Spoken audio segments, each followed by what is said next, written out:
What's going on, guys? Bang, bang. This was a big week for Bitcoin. Bitcoin has started Q1 of 2023 on an absolute rocket ship. It's up almost 70% to start the year. It's one of the best performing assets across all financial markets. We also don't just see the price increasing. We continue to see Bitcoin's hash rate hit all-time highs week after week after week, and this past week was no different. The Bitcoin network has never been more decentralized or secure than it is today. On top of that, Michael Saylor bought another $150 million worth of Bitcoin, now closing in on owning 1% of the total supply. Not only is Michael Saylor buying, but it appears that people around the world continue to buy Bitcoin as well.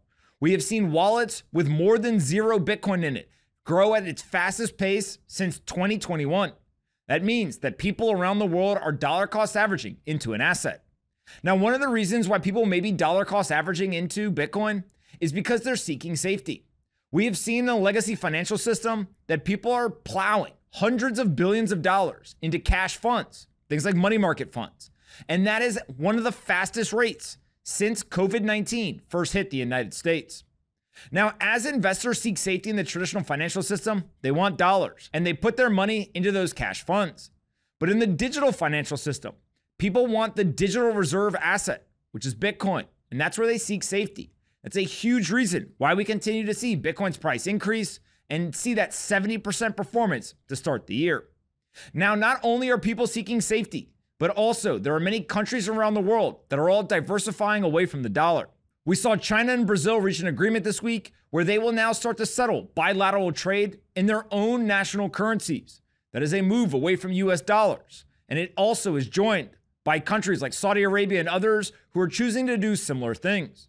Now, I don't think the US dollar is actually going to fall out of popularity. And yes, there are countries that want to diversify away. But over the last couple of decades, people have talked about this time and again every couple of years. But the US dollar remains the global reserve currency. It is backed by the strongest military in the world, and it continues to be the currency that most people choose to settle their transactions with, even when it is two large countries conducting that bilateral trade.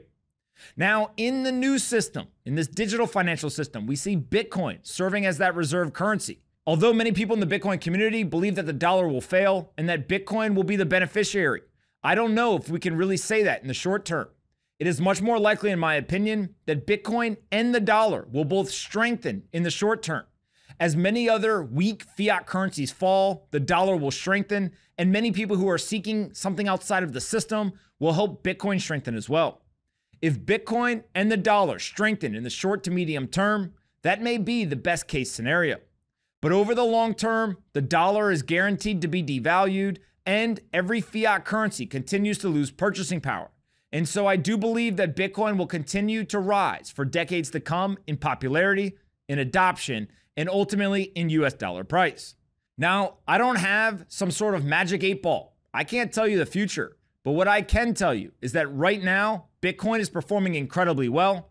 And at the same time that people are seeking dollars, they're also seeking Bitcoin.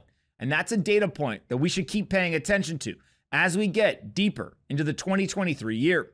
Hope all of you had a great week. Hope you enjoyed this update, and I'll see you all next Saturday.